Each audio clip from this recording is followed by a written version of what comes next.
डोडा से एमएलए महराज मलिक भाई जी इस समय मेरे साथ हैं और जिस तरह से आप सब लोग ये जानते हैं कि डेली वेजर्स का एक जम्मू कश्मीर में अपने आप में बहुत बड़ा मुद्दा है। और महराज मलिक जी की बात करें तो हमेशा जम्मू कश्मीर के तमाम जितने भी मुद्दे रहते हैं, चाहे वो उसमें बेरोजगारी के हवाले से बात हो या फिर डेवलपमेंट के लिहाज से बात हो या फिर बात करें हम डेली वेजर्स की, एसपीओस की और ऐसे जो एम्प्लॉयज हैं जो कि काफी ज्यादा परेशान है, उनको लेकर जो है वो हमेशा सरकार से बातचीत करने की कोशिश करते हैं। महराज जी, सबसे पहले तो आपका बहुत बहुत शुक्रिया, आपने अपना कीमती वक्त दिया है। क्या कहना चाहेंगे डेली वेजर्स को?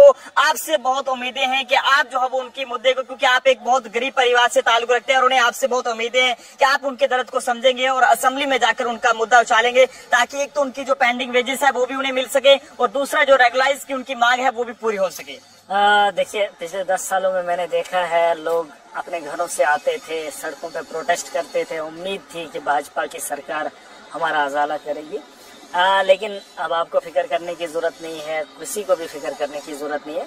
जो आवाम के मुद्दे हैं उन्हें ऐवान में महराज अपनी उन्हीं लोगों के बल पर पूरी ताकत से उठाएगा।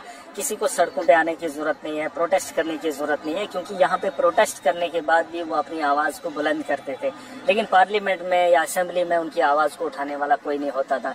इन्होंने बहुत सारे लोगों के दरवाजे खटखटाए, मंत्रियों के, एमएलए के, लेकिन बात नहीं हो पाई। इतना यकीन दहानी दिला सकता हूँ कि जब असेंबली का सेशन होगा और जब कभी भी मौका मिलता है, महराज उन मुद्दों पे हमेशा बात करता है। देखिए, मैं एक बहुत बड़ी आवाज बनकर उभरूंगा। आप देखेंगे ऐवान में जो सड़कों पे बात उठती थी या घरों के अंदर आवाज उठती थी, अब वो ऐवान में उठेगी। और मैं उन तमाम लोगों को बताना चाहूंगा, फिक्र करने की बात नहीं है, जो भी आपकी आवाज होगी उससे बढ़ चढ़कर महराज ऐवान में उस आवाज को बुलंद। महराज जी, डेली वेजर्स को आपसे बहुत उम्मीदें हैं। हालांकि सरकार भी ये कह रही है कि उन्हें जल्द रेगुलाइज किया जाएगा, लेकिन कब तक होंगे? और साथ साथ और भी जो वादे हैं सरकार ने अपने मैनिफेस्टो में बताए हैं, क्योंकि आप भी उनका एक हिस्सा है, आपने उनको समर्थन दिया है। देखिए, मैं तो एक हूँ, मुझे दुख इस बात का है कि जो 29 हैं, 28 एमएलए हैं भाजपा के, उन्होंने 10 साल में कैजुअल लेबरर्स को कभी बात की?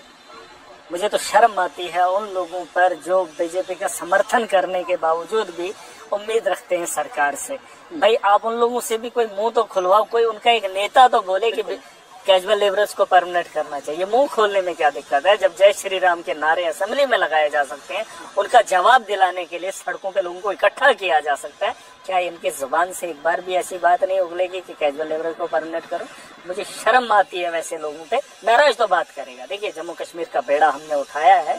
मैं नौजवानों की आवाज हूँ, मैं आम आदमी की आवाज हूँ, आम आदमी हूँ, आम आदमी की बात करूंगा। लेकिन उन लोगों को भी थोड़ा सा याद दिलाना चाहता हूँ, तुमने भी जम्मू के लोगों से वोट लिए हैं, जम्मू के भविष्य के बारे में तुम बात कब करोगे? यहाँ पर बिजनेस ठप है, महंगाई अरूज पर है, यहाँ के आपने सेक्टर को मतलब आप देखेंगे यहाँ पर बिजनेस के सेक्टर को इन्होंने खत्म किया। ट्रेन अब दिल्ली से सीधा कश्मीर जाएगी, क्या जम्मू की खस्ता हालत आपसे नहीं देखी जा रही है? दरबार मुंह इन्होंने खत्म किया। जम्मू की खूबसूरती क्या थी? सर्दियों के अंदर यहाँ पर एक माहौल अलग होता था, रेडियां चलती थी, दुकानें चलती थी, उसे ठप किया। माता वैष्णो देवी का मंदिर था, यात्रा वहां जाती थी, लोग वहां उस दर्शन को करने जाते थे। पिछले दिनों कटरा के लोग मेरे पास आए, कहा एक बहुत बड़े परिवार को, एक बहुत बड़े इलाके को रौंद कर सीधा जो है वहां पर जो है वो लिफ्ट लगा रहे हैं, वहां पे गंडोला लगा रहे हैं, यात्रियों को सीधा वहां पर दर्शन के लिए जा रहे हैं। हवा में ये सारा काम हो रहा है। जमीन पे जो रेंग रहा है आम आदमी, उसके बारे में, जम्मू के लोगों के बारे में इन्होंने क्या किया? ये चीजें इन लोगों से पूछो, इनसे उगलवाओ। मोदी के नाम पे वोट लेंगे, धर्म के नाम पे उछालेंगे लोगों को, आम आदमी के लिए कब बात करेंगे? ये मैं गुजारिश करना चाहूंगा जम्मू के मीडिया से। इनको, ये एमएलए बन गए ना, 5 साल के लिए बन गए, इनको उठाकर पूछो इनसे सवाल। बस उठेंगे, आतंकवाद है, पाकिस्तान, आपको क्या लेना देना? आज सरकार से सवाल करो, सरकार वादा कर रही है 200 यूनिट फ्री दे रही है, आप बोलो कि सबको करो, महराज उनके साथ खड़ा हो जाएगा। यहाँ पर इन्होंने स्मार्ट मीटर लगाए, जहाँ 150 रुपया बिल होता था, वहाँ इनके दौर में हजारों का बिल। और ये बोल रहे हैं हमने जम्मू कश्मीर के, और लोगों ने जो बड़ी गलती की है उससे मैं नाराज हूँ। लोगों को इस बार भाजपा को वोट नहीं देना। सुरेंद्र चौधरी को लोगों ने दिया, हिंदू है,